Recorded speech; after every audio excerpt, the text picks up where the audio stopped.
একদিন ঝিমলি আর পিকু বনের মধ্যে দিয়ে যাচ্ছিল বনে কাঠ কাটতে। মা, অনেকদিন কেক খাইনি, ঘরে কেক বানাবে না? আচ্ছা, বানাবো। তুই এই জলাশয়ের পাশে চুপটি করে বসে থাকবি, আমি এই যাব আর আসবো। তাড়াতাড়ি কিছু কাঠ নিয়ে আসি। পিকু জলাশয়ের পাশে একা একা বসেছিল। ভাবলো, জলাশয়ের পাশে একা একা বসে আর কি করব, যাই এদিক ওদিক একটু ঘুরে আসি, জঙ্গলটা দেখে আসি।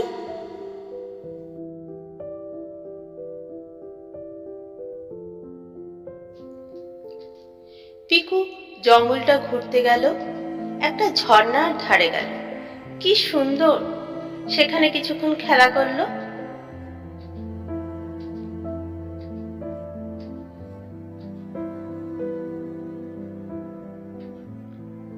তারপর আবার উঠতে শুরু করলো। উঠতে উঠতে দেখলো এক স্বর্গ রাজ্য। কি সুন্দর জায়গা। আবার উঠতেই লাগলো।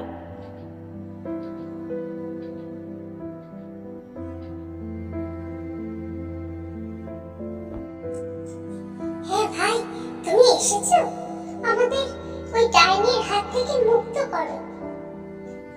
ওই ডাইনির প্রাণ আছে জঙ্গলের মধ্যে, একটা নানা ফলের গাছ আছে, তার মধ্যে একটা কাঁচের আপেল আছে, তার মধ্যেই তার প্রাণ। আচ্ছা ঠিক আছে, আমি এখনই প্রস্তুত, এখনই যাচ্ছি। ওই আপেল আমি ভেঙে দেবো। দেখতে পাচ্ছ, এটা ডাইনির বাড়ি। এখানে একটা ডাইনি থাকে, ভীষণ দুষ্টু।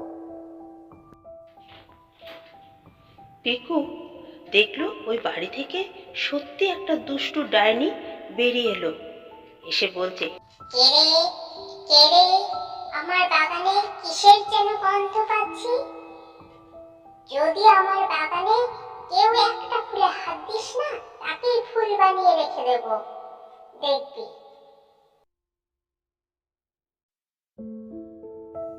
জঙ্গলের মধ্যে পিকু সেই নানা ফলের অদ্ভুত গাছ দেখতে পেল। গাছের মধ্যে খুঁজে বেড়াতে লাগলো কোথায় আছে কাঁচের আপেল। পেয়ে গেছি, এক্ষুনি আমি এটা ভেঙে ওই পরীদের আমি উদ্ধার করছি। যাই।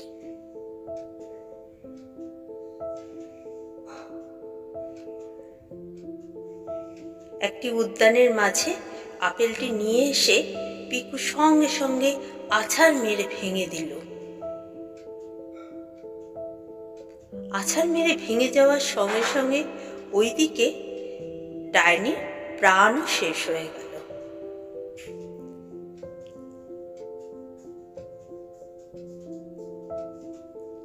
ডাইনি মারা যেতে সঙ্গে সঙ্গে পরীরা মুক্ত হলো।